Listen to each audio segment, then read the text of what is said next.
Suburbia. So I am not much to look at, but I am sturdy. Pretty isn't of much use if it is fragile, unless your aim is to break it. Breaking pretty is an entirely different passion than the one I live for, and far less practical.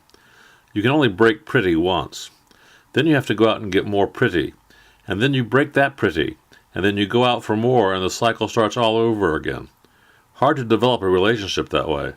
Hard to lay out your future and survive the mortgage. I am broad and serviceable. I can take a lot of wear. I can keep coming back for more. Just when anyone thinks I am all figured out, I add an addition. Spend for new curtains. Put a safety screen on the back French doors. As fickle as an untrained cat, I might add stepping stones in the front garden, or grow a new hedge. I might have a tree surgeon in for that stick that has persisted in my side yard for years. I can be rough on anyone unprepared. My guttering has that worldly look, and I've been through a hailstorm or two. I'm not always the best of mates. I've spat out a family or two. I've sat empty, my best makeup on, and showing a bit more through my glass than the neighbors think proper. Keep me vacant long enough, and I start getting that hey sailor lean and a bit of an easy glide to the angles of my roof. The ranch across the street begins to rankle in disapproval, and the split level beside starts nattering to the two-story brick home next to her and shrugging a cold cornice at me. The whole block goes a-twitter at the possibility that I will take up with the short-term tenants, toy a few months with some unkempt immigrant crew, become a home base for a rowdy collection of bachelors that have nothing better to do than slam my doors and crack my windows and run their smoke-stained fingers along my buttery siding. I take what I can get. Everyone wants a nuclear family. 2 adults, 2 kids, a dog, and a cat, maybe the stepson on weekends. The good ones like that are already taken. There were few of them to begin with. You end up with a single parent and 6 kids, or 3 girls sharing expenses with an encyclopedia of boyfriends. Even if you think your tenants are going to turn out with the perfect profile, you find that they are wall markers, or put nails in the backs of interior doors, or want to take out your carpet and put in laminate.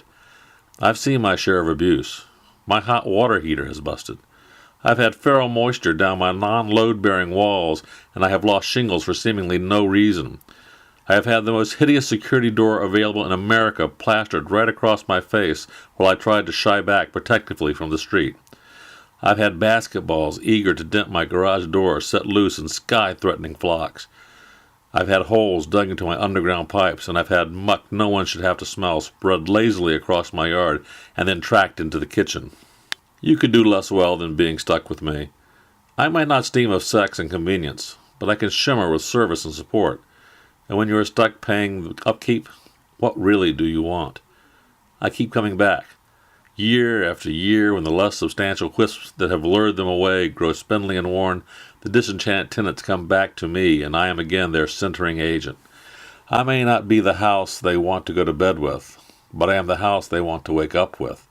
I can carry on a conversation in the morning. I can meet the parents. I can look serviceable in a housecoat and fuzzy slippers. People, this isn't a honeymoon. It's a life. When you are done with that architectural floozy you inhabit now, the one that at original sale vapidly met your immediate, sophomoric, and unspeakable needs, meeting them to the point where you were happily out of breath and wondering just what else needed upkeep and attention, welcome that feeling of warming want you will get when you drive by and in front of my supporting curves and solidly sensuous ankles, there is that wickedly understated "for sale" sign. And electrically, you can feel the tapping growth of a desire that can crawl mechanically into bed every night, slide stallion-like onto its side and ask, always again, if the tangle of the front door might be unlocked.